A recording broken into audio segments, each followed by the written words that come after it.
Olá, estamos aqui com mais uma programação virtual do Centro Cultural Banco do Nordeste, com o tema João Cabral de Melo Neto, 101 homenagens ao poeta do Capibaribe.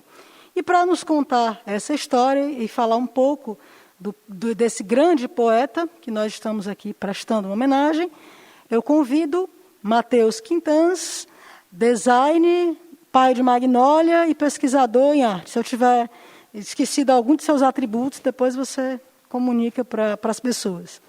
E Alisson Flor, artista visual, pesquisador em arte, e ele não é pai da Magnólia, mas é pai de muitas obras de arte por aí que vocês depois podem estar conferindo. Eu esqueci de alguma coisa do seu currículo?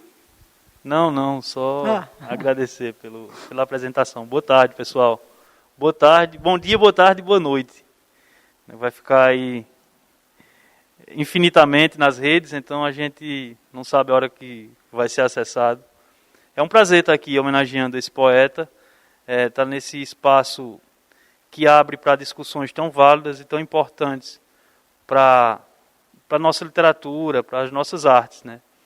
E quero agradecer pelo convite. Eu agradeço a disponibilidade de vocês, né? E vamos lá, né? Vamos contar essa história aí. Quem é João Cabral? Por que estamos homenageando ele, né? Que história é essa de 101? Né? Por que 101? O porquê do 101 eu posso falar. Né? João Cabral, se estivesse vivo, estaria completando 101 anos. Então é a nossa homenagem, né? Ao centenário, que foi em 2020.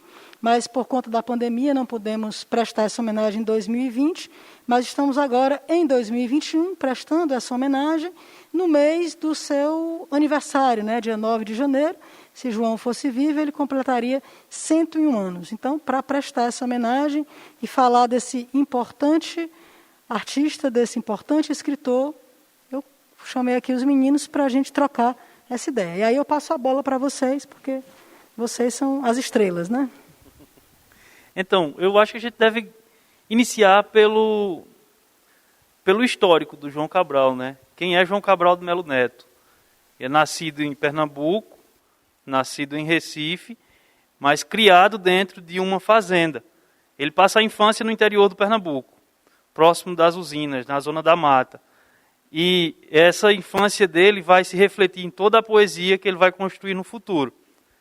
Ele volta para o Recife, vive uma temporada no Recife, vai para o Rio de Janeiro, constrói sua vida pública de servidor, de funcionário público, e é nomeado diplomata. E vive em uma série de países, e no maior tempo que ele vive fora do Brasil, nessa missão de diplomata, ele vive na Espanha. Durante 13 anos de carreira profissional, ele passa na Espanha, e é onde ele consegue se identificar mais. É o país que ele se identifica mais, onde ele escreve algumas poesias sobre touradas e tudo mais. E, além do Brasil, é o lugar que ele realmente se radica. Ele faz muitas referências à Espanha. É engraçado porque Ariano Suassuna também diz isso, né? E Ariano Suassuna fala que na Espanha ele sentiu-se mais no Nordeste, quando ele entrou em contato com as cabras e tudo mais. João Cabral de Melo Neto, inclusive, tem um poema que ele descreve a cabra. Ele tem essa característica nas poesias, né? Como sendo alguém que é da terceira geração do modernismo, a geração de 45, João Cabral de Melo Neto ele vai buscar escrever o poema como um ourives, como quem usa o poema sendo um objeto, algo a ser trabalhado. João Cabral de Melo Neto era conhecido também como o engenheiro do verso, aquele que trabalhava em cima da palavra, como se a palavra fosse algo a ser esculpido, algo a ser trabalhado com esforço, com suor. Não era algo somente de inspiração. Ele mesmo dizia que não tinha como, numa sentada só, fazer um poema. E isso ele carrega esse esmiuçar, o poema como algo a ser trabalhado sempre, ele vai carregar durante todo o período que ele escreve, né? Ele coloca até o poema ou a palavra como uma pedra. Uma das primeiras obras dele é a Pedra do Sono. Essa pedra está sempre presente, essa objetificação. É trazer o substantivo como a pedra angular da própria poesia. Então, João Cabral de Melo Neto se coloca aí nesse local de o poeta que busca trazer a subjetividade em cima de algo concreto. Essa geração terceira geração dos poetas modernos, ela é de 1945. Então, essa geração de 45, ela é uma geração que vem com pós-guerra. E eles buscam, os poetas que estão inseridos nesse processo, né, eles buscam também não beberem da mesma fonte dos poetas da semana de 22, né, que é serem nacionalistas, buscarem alguns elementos sentimentalistas e, por fim, elementos que estavam ligados ao parnasianismo mesmo, sabe? Aquela liricidade da poesia romântica. Eles já vêm com uma outra proposta de quebrar com essa liricidade. É tanto que os poemas do João Cabral de Melo Neto são poemas muito difíceis de serem falados, de serem recitados. Porque são truncados mesmo. Assim. Na escrita ele faz isso de propósito, porque ele quer que você pare e analise as palavras, aquela sequência de palavras que está colocada ali, como se fossem pinceladas. Elas não são fluidas, não se colocam, como é, Alisson, que a gente vinha conversando, não tem a fluidez dos adjetivos, né? O adjetivo ele não está ali de uma maneira a ser realmente lírica. Porque boa parte das pessoas que optam pela poesia procuram se utilizar, né, dos adjetivos para poder polir mais a palavra, para poder transformar essa métrica poética muito mais fácil de ser dita. Logo de primeira leitura você já consegue fluir entre as palavras. Então João Cabral de Melo Neto traz essa objetificação da palavra, sabe? Muito mais no uso desse substantivo, no qual você, em uma primeira leitura, não digere e não compreende em sua totalidade. É uma ferramenta de uso muito, como é que eu posso dizer? Ela é muito importante até mesmo para o tipo de mensagem, para o tipo de discurso que o próprio João Cabral de Melo Neto traz. Então, digamos assim, ele vai estar tratando de um certo tipo de assunto, algum tipo de sofrimento, sabe? Que não está carregado de um sentimento pessoal.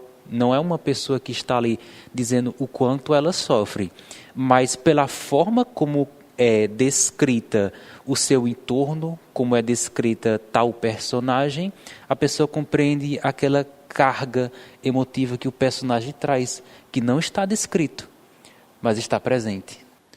Antes de sair de casa, eu aprendi a ladainha das vilas que vou passar nesta minha longa descida.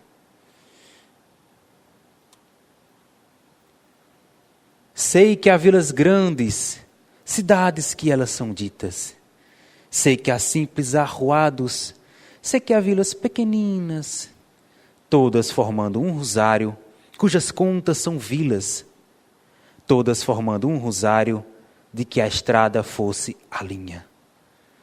Devo ressaltar o rosário até o mar onde termina, saltando de conta em conta, passando de vila em vila. E por que João, né, é tão importante, né? Por que é importante a gente prestar homenagem a João, né? O que além desses elementos literários, a própria narrativa do João, né, de mostrar de mostrar a sua realidade, de mostrar o Recife, de mostrar também, de mostrar o Nordeste para o mundo, né? Então, assim, eu queria que você falasse um pouco dessa importância, né? De por que a gente né, presta, entre tantos poetas, né, porque é que a gente está fazendo essa homenagem a João Cabral, né? Além desses elementos da singularidade literária do João, quais seriam os outros elementos que o destacam, né? Que faz com que, principalmente para nós nordestinos, né, o João ele tem a sua importância. Bom, eu falo de uma maneira muito pessoal e dentro do meu campo artístico, fazendo essa análise em relação a um trabalho que eu realizei alguns anos atrás de um espetáculo. Porque como o próprio João Cabral, em suas obras, principalmente na obra Morte e Vida Severina, ele vai estar tratando de um assunto já muito corriqueiro, que as pessoas já conhecem muito bem, que é em relação a todo aquele nascimento de Jesus Cristo, o sofrimento que os pais dele têm de encontrar um lugar para poder onde o filho possa nascer. Então, foi mediante isso que eu me senti atravessado por seu poema.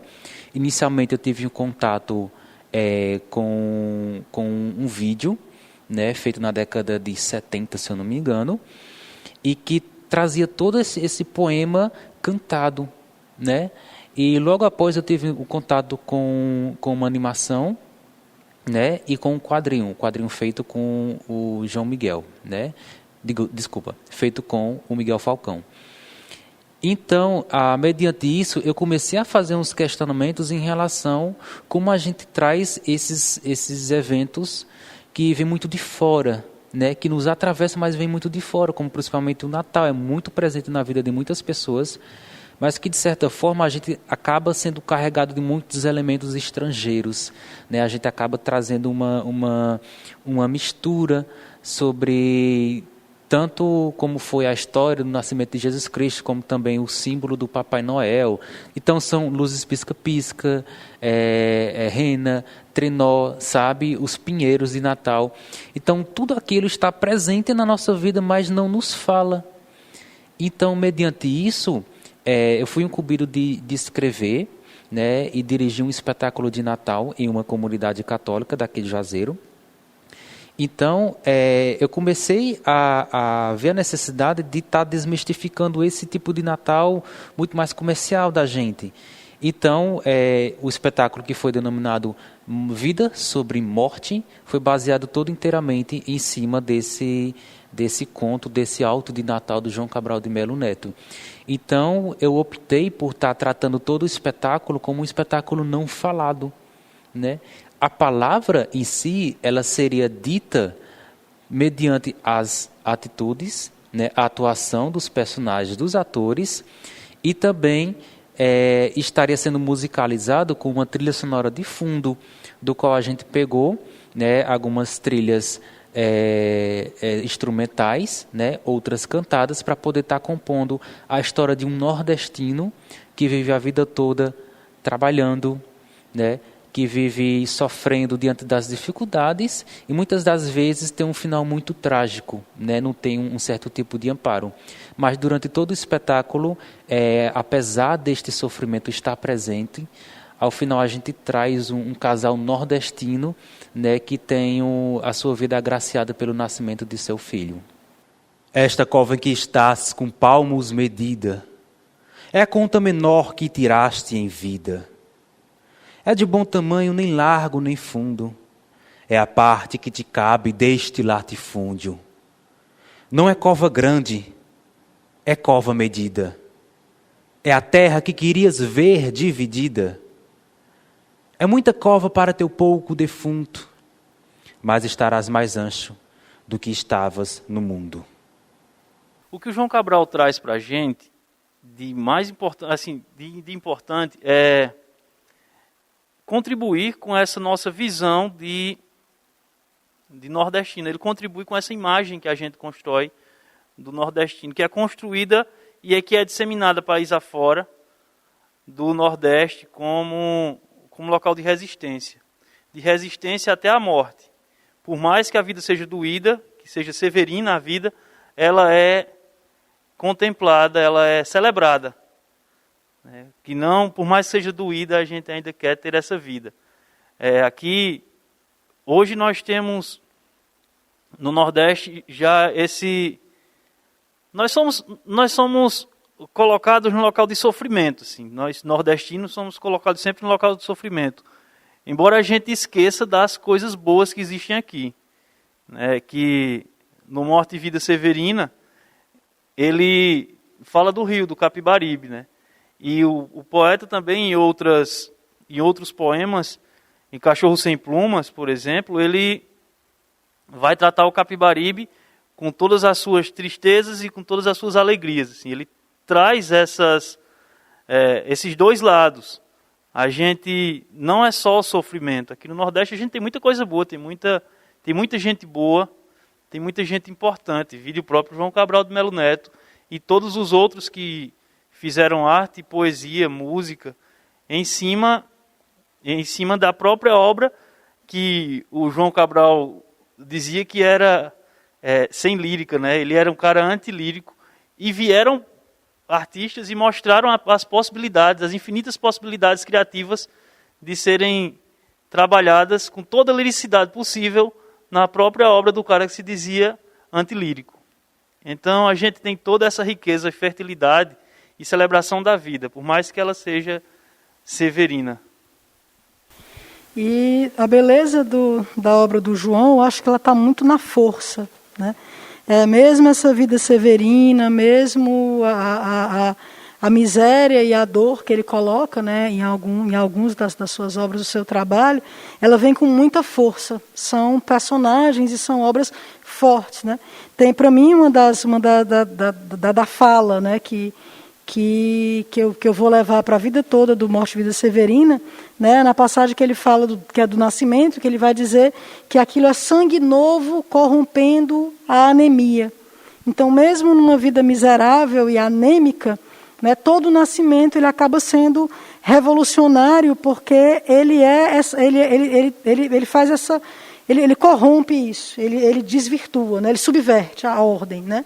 Então, se a ordem é sofrer e ter essa vida miserável, anêmica, às vezes, né, tão às vezes opaca não é bem a palavra, porque a luz do sertão não deixa essa opacidade, não sei nem como é que pronuncia isso. Opacidade, Mas ela é monocórdica, né? As cores do sertão ela não tem, você não vai ter em período de seca um colorido, um vistoso, embora no período de chuva sim. Você vai ter um tom monocórdico, né? meio que anêmico, no sentido de estar ali, aí pegando um pouco, né, para imagens visuais, né, que é da área de vocês.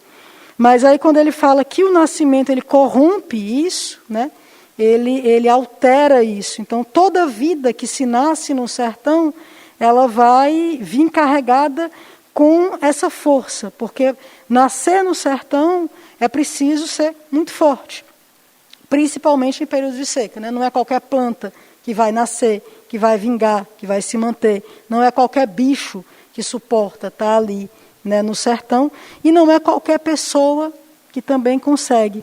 E que mesmo nessa falta, nessa escassez, tem beleza, tem força e tem amor pela vida, né? Eu acho que o João, inclusive, ele era um cara que ele não lidava bem com a morte, né? Acho que ele tinha medo da morte, ele tinha uma história nesse lugar. E aí é interessante falar desse amor da vida, né? Que mesmo uma vida severina, ela vale a pena. Vale a pena, é melhor do que morrer. Essa ruptura é interessante porque está no próprio título da obra, né? Porque a morte e vida severina. Não é a vida, porque a vida pressupõe a morte, né? O que vem depois da vida é a morte. Mas ele coloca a morte antes. E é engraçado porque ele faz isso justamente no alto de Natal. O Natal acontece nos finais de ano, e o final do ano vem com o pressuposto de ter um novo ano. Então a morte é o fim daquele ano, e a vida o ano que se aproxima, um novo ciclo que vem. E vem com essa ruptura, né? Não é uma coisa que vai acabar. O próprio título ele diz que a coisa renasce, a morte e a vida doída. Então, uma das coisas que é sobre o sertão que tu falou que me veio também, é que esse sertão, ele não está só no interior geograficamente falando, né, na ausência de água. O sertão está nas carências.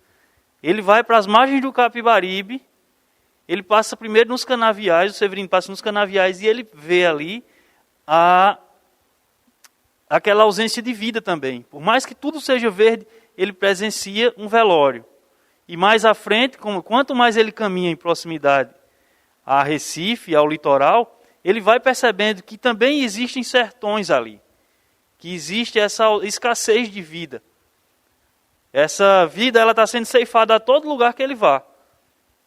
Mas de repente vem essa ruptura que é o nascimento. Né? A vida, por mínima que seja, eu esqueci os versos finais, os versos do nascimento. Mas ele diz assim, por mais mirrada que seja, a vida ainda é uma explosão. Né? Essa explosão ainda é válida. É interessante que essa questão da força e resistência é presente até mesmo na própria natureza de onde a gente vive. Né? A gente vive numa região predominante, onde a predominância é a caatinga. Né? A gente passa um período aí do ano onde se tem uma cor só, onde você olha para uma árvore e diz que ela está morta. Mas basta a primeira chuva para fazer com que todo o sertão se transforme. Então é interessante que a própria natureza ela ensina, né, essa forma de crescer e de passar por cima dos obstáculos da vida. De sua formosura já venho a dizer, é menino magro, de muito peso não é, mas tem peso de homem, de obra, de ventre, de mulher. Nós, de certa forma, somos moldados pela nossa cultura.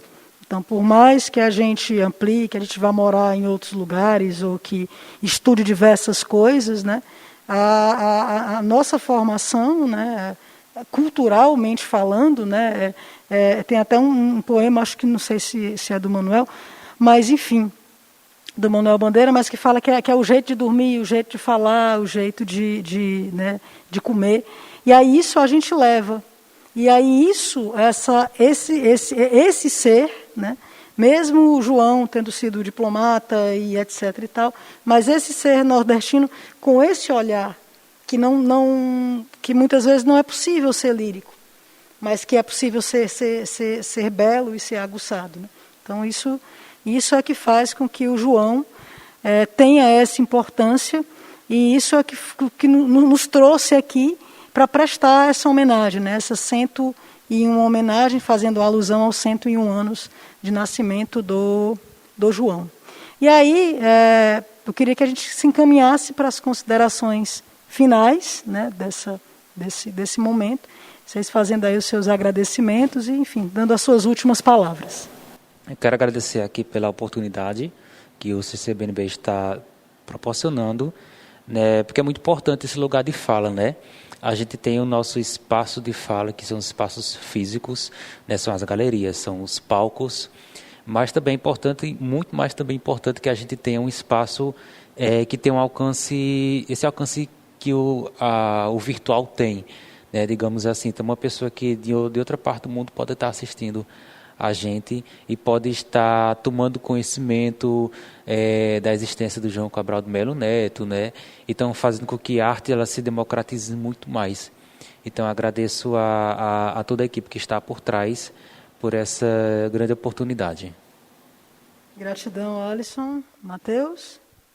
Eu queria agradecer ao CCBNB pela oportunidade, agradecer mais uma vez, agradecer também a Áurea, a minha grande amiga Áurea, e agradecer também pela parceria que a gente firmou nessas curtas conversas, né, Alisson, durante esse período. Agradecer por esse espaço e pela credibilidade que foi colocada a nós estarmos aqui batendo esse papo. Tão importante para esse espaço que é tão importante para a gente dividir ideias, que eu acho que esse é o sentido. Hoje é a gente dividir essas ideias que façam o bolo crescer, que façam a coisa se tornar maior, né? Trazer essas pessoas da nossa literatura, da nossa língua, contribuíram bastante com todo o conhecimento literário, poético e imaginário do nosso dia a dia como brasileiros, como nordestinos, e conhecer um pouco mais do que é João Cabral e de quem ele influencia, né? Às vezes a gente escuta muitas músicas, a gente assiste muitos filmes, muitas séries e novelas e não se dá conta do quão influente essas figuras da nossa literatura são nessa produção de arte contemporânea.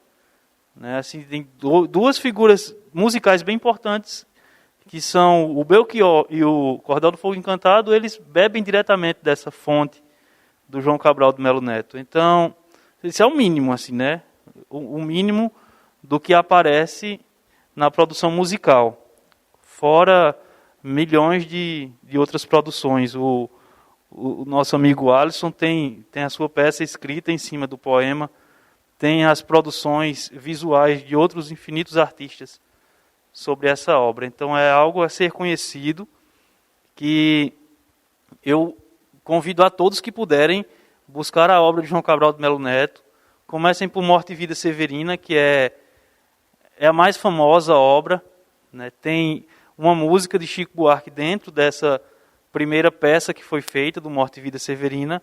Então, a partir dela, entrem nos demais conteúdos feitos por esse poeta, assim, porque tem coisa que é de quebrar a cabeça. Assim. Então, a gente vai devagarzinho. Com Morte e Vida Severina, tem uma animação muito bonita e tem também o gibi, né? O HQ, que é feito pelo do Miguel Falcão. Então busquem aí e vejam o quão interessante é essa personagem da nossa literatura brasileira. Muito obrigado. Gratidão. E é isso, né? E fazer arte, né? E trabalhar com cultura, porque fazer cultura todos nós fazemos, né? Se a gente está fazendo uma comida, se a gente está se sentando, a gente está, né, fazendo a nossa cultura. Mas trabalhar com cultura e fazer arte é exatamente construir pontes, né, de encontro, proporcionar encontro com pessoas e de pessoas, e também ampliar esse olhar, né? Então você tem a obra do João, mas você tem também releituras em cima da obra do João, né? Como alguns HQs, como a própria música do Chico, peças de teatro e etc. e tal. E aí tudo isso são ressignificações releituras, na verdade, e ressignificações também, e que mostra a grandeza dessa obra, que de tão grande não cabe dentro dela. Então eu convido também a todos, né, a buscar a obra do João e buscar também essas releituras.